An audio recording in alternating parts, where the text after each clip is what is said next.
Welcome back to the IBFP. Here's your host, Boxing New. Welcome back, fight fans. Welcome back. Gervonta Tank Davis versus Ryan Garcia is likely for December. And, let's just break it down.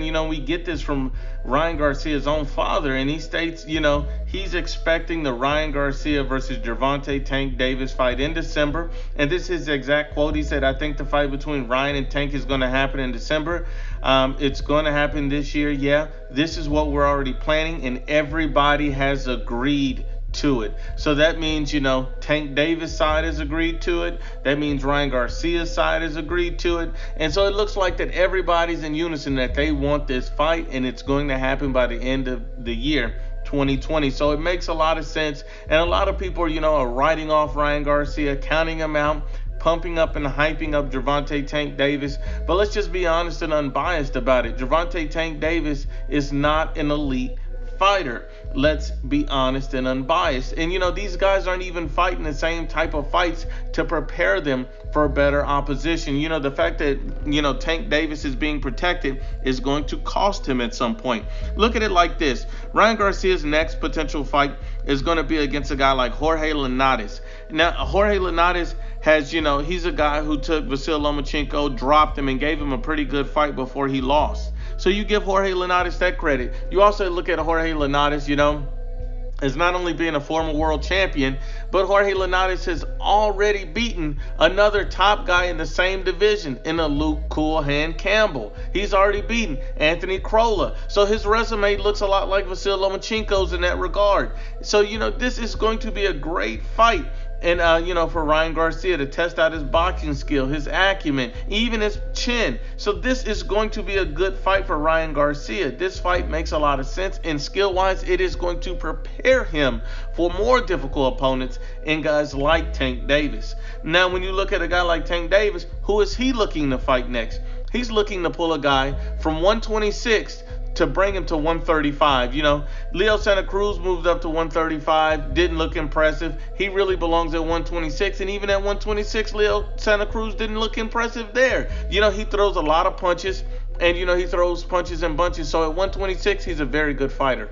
But he's not, the hardest puncher, and he's not going to have the fastest hands. So a lot of the things that Ryan Garcia is going to bring to the table, Leo Santa Cruz simply doesn't do for Tank Davis. Leo Santa Cruz is not going to mimic that height and reach. He's not going to mimic the boxing style, and he's not going to mimic the power or hand speed. He is completely two different types of styles.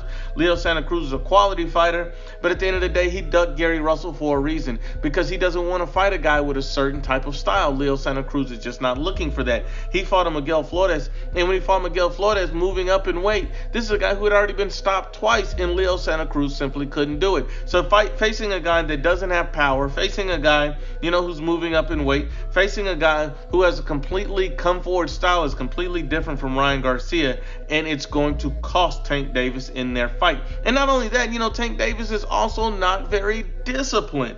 Tank Davis moved up in weight to 135 pounds to face a Yuri Ortiz Gamboa, and the guy literally misses weight on his first attempt. They had to give him 2 hours to figure out how he can make weight. And here's the problem with Tank Davis, is the fact that he's not dedicated to the sport of boxing. It's the fact that he's a rapper. This is the type of guy who wears these choker chains and pearl necklaces. The guy comes out the house dressed like my grandma. Let's be honest and unbiased. This guy's not disciplined to the sport of boxing.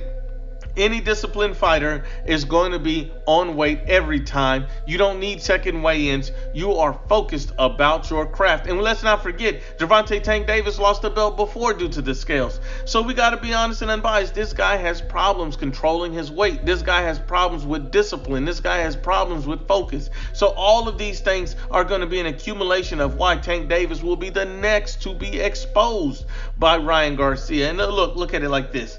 Tank Davis' last fight was against Yuri Ortiz Gamboa. This is a 40-year-old Gamboa, guy who's already been dropped over 14 plus times, guy who's been knocked out before multiple times, and Tank Davis goes 12 rounds with him and stops him at the end of the fight. And that's because the ref waved the fight off quickly in a 12th round.